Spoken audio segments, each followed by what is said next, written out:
বিসমিল্লাহির রহমানির রহিম। আসসালামু আলাইকুম এভরিওয়ান। অনেকের মনে এরকম প্রশ্ন থাকে যে আমি অ্যাডমিশনের জন্য ঢাকাতে কোচিং করব এবং ঢাকাতে যদি আমি কোচিং করি তাহলে আমার অ্যাডমিশন জার্নিটা অনেক সহজ হয়ে যাবে এবং বাংলাদেশের যে কোনো একটা জায়গায় চান্স হয়ে যাবে। দেখেন, এটা আসলে ভ্রান্ত ধারণা এবং এইটা আপনি তখন মনে হতে পারতো যখন 2020-এর আগে অর্থাৎ করোনার আগে এই জিনিসটা আপনার ভাবলে আপনার জন্য অনেকটা সুবিধা হতো। কিন্তু এখন কিন্তু আসলে 2026 সাল, এখন সব কিছু পরিবর্তন হয়েছে। এখন যে পরিমাণ অনলাইনে টেকগুলো রয়েছে, অনলাইনে যেভাবে আপনাদের হেল্প করার জন্য ভাইয়ারা বসে আছে, সো এই জিনিসটা কিন্তু এখন খাটে না যে আমার ঢাকায় আসে কোচিং করতে হবে, এমন কিছু না। হ্যাঁ, এখানে কিন্তু থেকে যায় যে হ্যাঁ, একটা বিষয়ের জন্য আমার ঢাকা আসা উচিত। সকল বিষয় নিয়ে আমি এই ভিডিওতে আলোচনা করব। চলেন বিষয়টা বেশি কথা না বলে একটু শুরু করি। আমরা প্রথমে আসি ইঞ্জিনিয়ারিংয়ের জন্য। দেখেন, আপনার যদি ইঞ্জিনিয়ারিং অ্যাসপিরেন্ট থাকেন, মানে আপনি যদি ইঞ্জিনিয়ারিংয়ের একটা ফ্যাসিনেশন থাকে যে আমার যেভাবে হয় বুয়েট বা যেভাবে বুয়েট কুয়েটে চান্স পাইতেই হবে, তাহলে আমি বলবো ঠিক আছে, আপনি ঢাকাতে আসেন। কেন ঢাকাতে আসেন? দেখেন, বুয়েটের দেখা যায় যে আপনি যখন উদ্ভাসে ম্যাক্সিমাম সময় ইঞ্জিনিয়ারিং কোচিং উদ্ভাসে সবাই করে, তো উদ্ভাসের যারা টপ লেভেলের টিচার আছে বুয়েটের ভাইরা, তারা কিন্তু আসলে ঢাকার বাইরে যেতে চায় না। হ্যাঁ, এটা একটা হিডেন ট্রুথ, মানে এটা একটা সত্য কথা। কেন যেতে চায় না?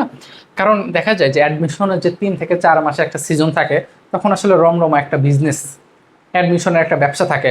ভাইরা এরকম ক্লাস থাকে যে একটা ক্লাস করাবে, একটা ক্লাস, কথা বুঝতে পারছেন? ঢাকাতে একটা ক্লাস করাবে, ক্লাসের ডিউরেশন 2 থেকে 2.5 ঘন্টা, 2 থেকে 3 হাজার টাকা নিবে। হ্যাঁ, তো স্টুডেন্টের সঙ্গে এরকম চুক্তি থাকে যে তোমার 10 ঘন্টায় আমি কোর্স শেষ করে দেবো, আমাকে 10,000 টাকা দিতে হবে। এরকম অনেক চুক্তি থাকে, হয়তো আপনার কাছে অবাস্তব লাগতে পারে, কিন্তু না, এরকমই হয়। তো একটা টিচার ঢাকার বাইরে আসলে যেতে চায় না ইঞ্জিনিয়ারিংয়ের জন্য।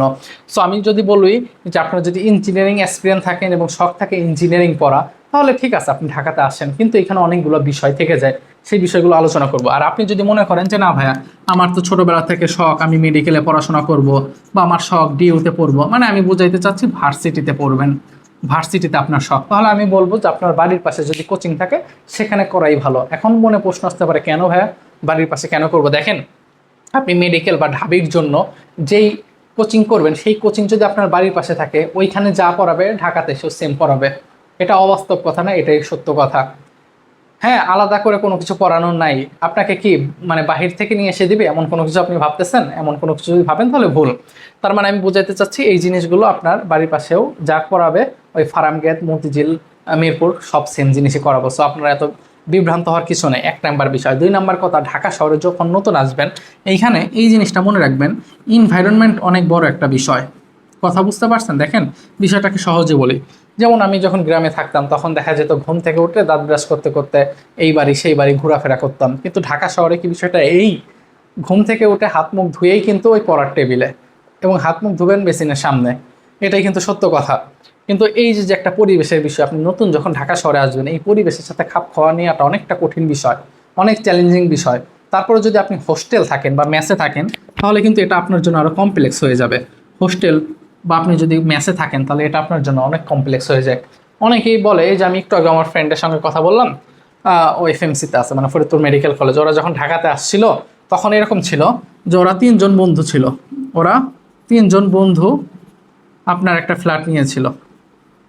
3 জন বন্ধু মিলে একটা ফ্ল্যাট নিয়েছিল এবং প্রত্যেকের মা 1 মাস করে এসে থাকতো, রান্না করে দিত, রাখাইতো। এবং ওই 3 জনের ভিতরে একটা ফ্রেন্ড আমার বুয়েটে, ও ফরিদপুর মেডিকেলে, আর একটা ফ্রেন্ড পাবনা বিজ্ঞান প্রযুক্তিতে আছে।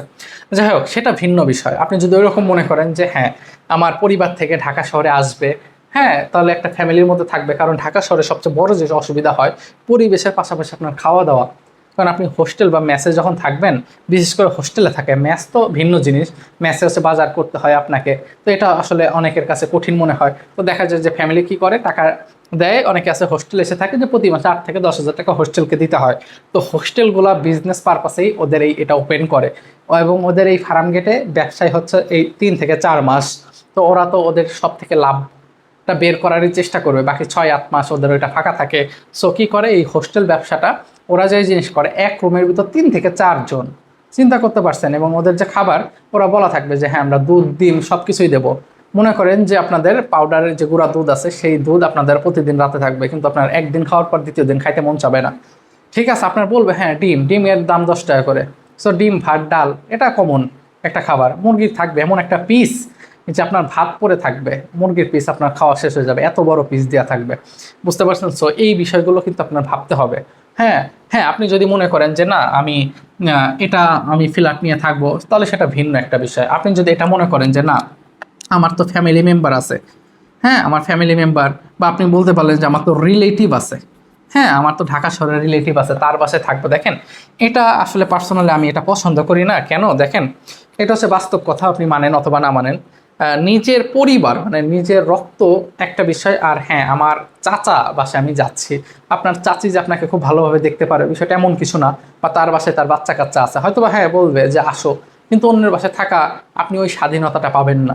হ্যাঁ, কারণ তাদেরও তো একটা ফ্যামিলি, একটা বিষয় থাকে। ঢাকা শহর ভাই, এটা আর গ্রামের বাড়ি না। ঢাকা শহর এমনি 2 রুমের একটা বাসা বা 3 রুমের একটা বাসা, মানে আমি আমার পয়েন্ট অফ ভিউ থেকে বলতেছি। তো দেখা যায় যে অনেকে তারা ইতস্ততা বোধ করে। হ্যাঁ, এখন বলার তো সুযোগ নেই যে না তুমি আইসো না, কারণ আপনার পরিবার বলছে যে 3 মাস ও কোচিং করবে, এখানে যে থাকবে। এটা আমি পার্সোনালি মনে করি যে রিলেটিভের বাসা থাকা কোনো প্রয়োজন নেই। দেখেন এখন অনলাইনের যুগ, আপনি কোন একটা টপিক বুঝতেছেন না বা কোন একটা টপিক পারতেছেন না, ইউটিউবে সার্চ দেন, গুগলে সার্চ দেন, বা চ্যাট জিপিটি মারেন, সব কিছু খুব সহজে চলে আসবে। আপনি এত হতাশ হচ্ছেন আমার ঢাকাতে আসতে হবে, এটা আসলে একটা ভ্রান্ত ধারণা। কথা বুঝতে পারছেন? আচ্ছা, আরও বিষয়গুলো আমি বলি যে ঢাকাতে আসা কেন উচিত না। এখন যখন আপনি হোস্টেলে থাকবেন তখন হচ্ছে আপনি কি হয়ে যাবেন, আপনি ইন্ডিপেন্ডেন্ট হয়ে যাবেন। কথা বুঝতে পারছেন? আপনি কি হয়ে যাবেন, ইন্ডিপেন্ডেন্ট হয়ে যাবেন, মানে আপনি স্বাধীন হয়ে যাবেন। যখন আপনি স্বাধীন হয়ে যাবেন, আপনার বাসার মানুষ তো আপনি জানেন না যে ঢাকা শহরে আপনি কি করতেছেন। হ্যাঁ, তখন ওই যে প্রথম কিছুদিন কোচিংয়ে যাবেন, খুব ভালো লাগবে, কিন্তু যখন আপনি কোচিংয়ে এক্সাম দিবেন, ডেইলি এক্সাম, আপনি উইকলি এক্সাম দিবেন, তখন আপনার রেজাল্টটা অনেক খারাপ আসবে। আপনার এরকম রেজাল্ট আসবে যে আপনি যে কোচিংয়ে ক্লাস করতেছেন, ওই কোচিংয়ে দেখা গেছে 2000 স্টুডেন্ট কোচিং করে, তো 2000-এর মধ্যে আপনার পজিশন দেখাবে, কথার কথা। এবং আপনার সারা বাংলাদেশে ওই কোচিংয়ের যতগুলো ব্রাঞ্চ আছে, সব ব্রাঞ্চের কোচিংয়ে আপনার মেরিট দেখাবে। যখন আপনি দেখবেন যে হ্যাঁ আমার 12,000 14,000, তখন আপনার মাথায় বাড়ি কিরে, ডাবিটের সিট 1700, আমার তো হবে না। তখন দেখবেন আরও ডিপ্রেশন কাজ করবে। ডেইলি এক্সাম, উইকলি এক্সাম যখন আপনি খারাপ করবেন যে আমার বাসা থেকে এত টাকা দিচ্ছে কিন্তু আমি কিন্তু আউটপুট এনে দিতে পারতেছি না, তখন বাসা থেকে ফোন দিবে, কারণ ওই যে আপনার ফ্যামিলি মেম্বারের নাম্বার দেওয়া ছিল কোচিংয়ে, আপনার ফোনেও মেসেজ আসছে, আপনার ফ্যামিলি মেম্বারের ফোনেও মেসেজ আসতেছে যে আপনি ডেইলি এক্সামে কত পাচ্ছেন। ডিপ্রেশন আপনাকে অন্যভাবে চেপে ধরবে।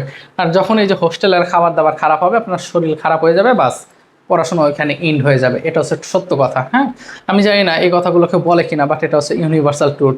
কারণ হোস্টেলে থেকে নতুন পরিবেশে আপনার জন্য খাপ খাওয়ানোটা অনেক কঠিন একটা বিষয় হয়ে যায়। যেটা ফ্ল্যাট বাসে বন্ধু নিয়ে থাকা সেটা ভিন্ন কথা, কারণ ওইখানে ফ্ল্যাট নিয়ে থাকতেছেন, একজনের মা এসে রান্না করে দিচ্ছে। এখানে তো আর বলতেছে না যে আমি 1 কেজি ডালের ভিতর 10 কেজি পানি দিয়ে পুরা পানি ডাল করব। হোস্টেলে যে জিনিস হয়, আমরা অনেক সময় বলি না যে হোস্টেলের ডাল যখন খেতে যাই তখন আমার চেহারা ভাসে, কারণ হোস্টেলের ডাল এতটা স্বচ্ছ, যেখানে ডালের কোনো অস্তিত্বই অনেক সময় পাওয়া যায় না। ঠিক আছে, যে হাত ধোয়া পানি নাকি ডাল, এটা আমরা অনেক সময় বুঝতে পারি না। তো যাই হোক, এই সব বিষয়গুলো আসলে ছিল, এবং ঢাকা শহর অনেক এক্সপেন্সিভ। হ্যাঁ, এবং আমরা অনেক সময় মনে করি ফার্ম গেট, এগুলো আসলে ভ্রান্ত ধারণা। কিন্তু ইঞ্জিনিয়ারিং যদি আপনি পড়েন তাহলে আমি বলবো যে হ্যাঁ ইঞ্জিনিয়ারিংয়ের জন্য আপনি আসতে পারেন, কিন্তু এইখানে অনেকগুলো বিষয় থাকে যে আমি কোন কোচিং করব। দেখেন আপনি যদি মতিঝিল ব্রাঞ্চ করেন, এখানে ম্যাক্সিমাম সময় নটরডেমের পোলাপানগুলো কোচিং করে থাকে। সো এটার জন্য কিন্তু আবার ওই রকম টিচার আছে, হ্যাঁ, যে কোন ব্রাঞ্চের জন্য কোন টিচার বেস্ট হবে, এটার উপরে অনেক কিছু ভিত্তি করে। তো যাই হোক, আমি আপনাকে এই দুইটা জিনিস বোঝানোর চেষ্টা করছি যে সব কিছু একটা আপনার হাতের মুঠোয়। আপনি অনলাইনে যেই জিনিসটা করবেন অফলাইনে সেম জিনিসটাই করাবে, এখানে আলাদা কোনো পড়ানোর কিছু নাই। আমি আপনাকে বলি যে ধরেন আপনার একটা অধ্যায় আছে, নাম হচ্ছে সার্কেল, মানে বৃত্ত, ম্যাথ ফার্স্ট পেপারের 4র্থ অধ্যায় সার্কেল, বৃত্ত। সো এই বৃত্ত অধ্যায়টা আপনি যখন করবেন, এখানে সর্বোচ্চ 12 থেকে 15টা টাইপ আছে। এটা আপনি এসিএসএ করলেও করবে, বন্দি পাঠশালায় করলেও করবে, উদ্ভাসে করলেও করবে, বা আমি যে অনলাইনে ক্লাসগুলো নেই, বা আপনারা হয়তো বা আমার ভিডিওগুলোর সামনে দেখবেন, আমি নিজেও এই ক্লাসগুলো নিব, এইগুলো শর্টকাট ট্রিক্স বেসিক আমি নিজেও পড়াবো। তার মানে ওভারঅল সবারই সেম জিনিসই পড়ায়, কারোর পড়ানোর স্টাইল এক একজনের এক এক রকম, এতটুকুই পার্থক্য। সো ডিসিশন আপনার। আপনি যদি মনে করেন যে হ্যাঁ আমার টাকা উড়ানোর শখ আছে, তাহলে আপনি ঢাকা আসতে পারেন। আর যদি মনে করেন না, কারণ আপনার গ্রামে থেকেও অহরহ উদাহরণ আছে যে অহরহ চান্স হচ্ছে। সো এত ঘাবড়ানোর বা এত হতাশ হওয়ার কিছু নাই। ডিসিশনটা আপনি নেবেন যে কোনটা আপনার জন্য ভালো হয়। সো ভালো থাকবেন ইনশাল্লাহ। আমি আপনাদের অ্যাডমিশন পর্যন্ত থাকবো। সো যদি চ্যানেল নতুন হয়ে থাকেন অবশ্যই অনুরোধ থাকবে চ্যানেলটা সাবস্ক্রাইব করে রাখার। আসসালামু আলাইকুম।